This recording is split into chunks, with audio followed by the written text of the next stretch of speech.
Assalamualaikum warahmatullahi wabarakatuh. Halo semuanya, apa kabar? Mudah-mudahan pada sehat dan pada happy as always. Di video kali ini kita berjumpa lagi, dan hari ini aku bakal share tentang pinjaman KUR Bank Mandiri di tahun 2021, pastinya ini yang terupdate. Tapi sebelum mulai videonya, seperti biasa, kalau misalnya kalian belum subscribe, please subscribe, karena dengan subscribe kalian support kita banget untuk share informasi menarik dan informatif tentang financial atau keuangan, dan pastinya tentang pinjaman. So, langsung aja kita mulai videonya.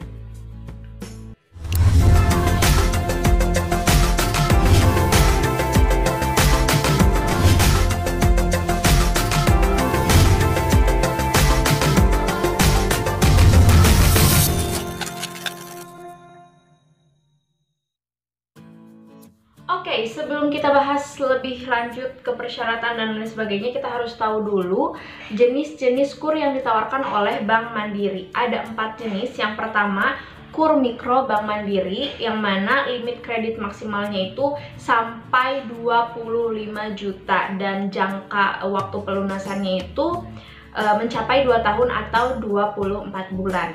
Yang kedua ada KUR Retail Mandiri. Nah, ini berbeda ya dengan KUR Mikro. Untuk penawaran limit kreditnya mulai dari 25 juta sampai maksimal 200 juta.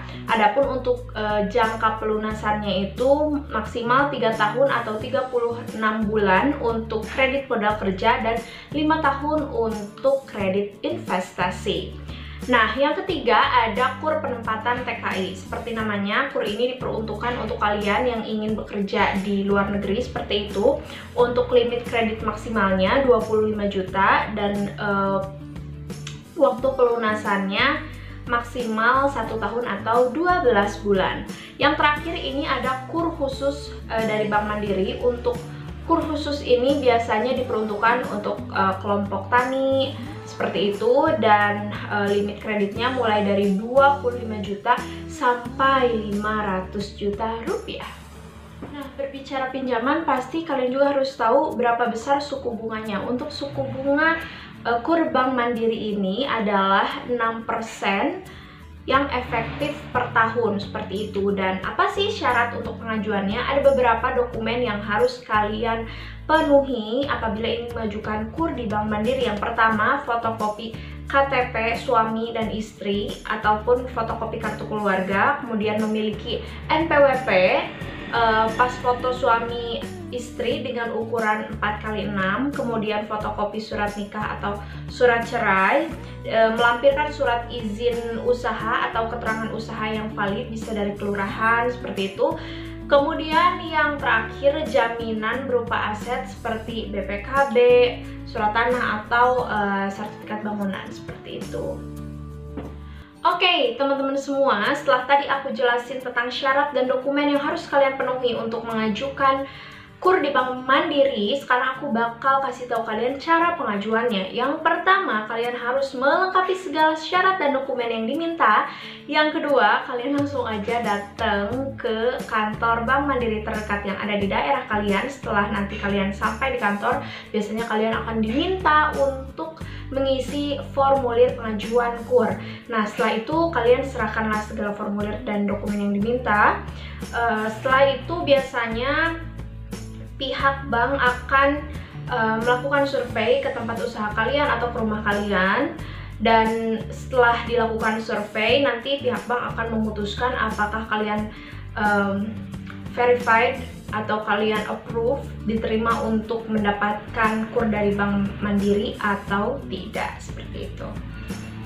Itu dia tadi informasi tentang pengajuan KUR di Bank Mandiri. Mudah-mudahan informasinya bermanfaat, dan kalau misalnya kalian punya pertanyaan, boleh langsung aja tulis pertanyaan kalian di kolom komentar di bawah. Dan kalau misalnya kalian merasa informasi yang ada di video ini informatif, please acungkan jempolnya, klik like, dan jangan lupa subscribe. Awas kalau belum subscribe ya.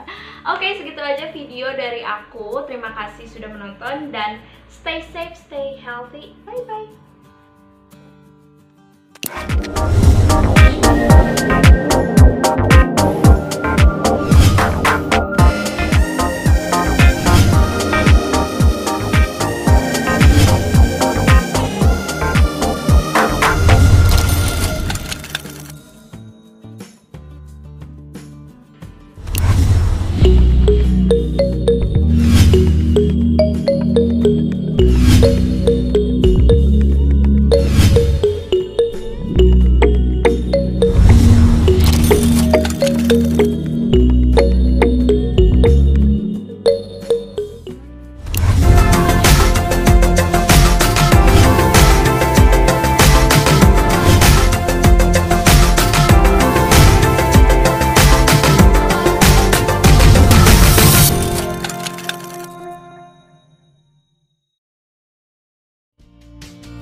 Reseller Dropshipper.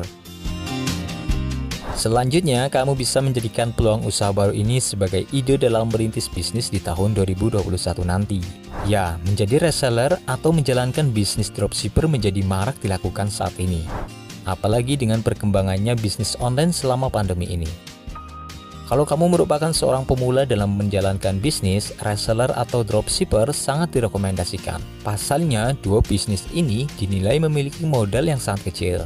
Dan juga risiko kerugiannya juga rendah guys. Tak hanya itu, menjadi reseller dan dropshipper juga lebih mudah dilakukan karena kamu tidak secara langsung melakukan produksi produk. Adapun keduanya walaupun sama-sama menjual produk lain tapi berbeda cara kerjanya. Dengan menjadi reseller, kamu biasanya harus menyetok beberapa produk dulu sebelum dijual. Nah, dengan menjadi dropshipper, kamu bisanya hanya bertugas mempromosikan barang. Jika nantinya ada pembeli, kamu akan meneruskannya ke supplier. Setelah melakukan pembayaran, supplier akan mengirimkan produk ke pelanggan dengan mencantumkan namamu sebagai penjual.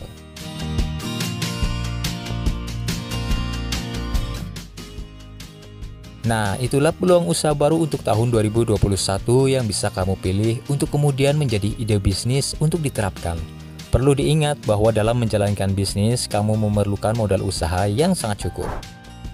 Modal usaha penting adanya supaya kegiatan operasional, produksi dan promosi bisa berjalan dengan maksimal.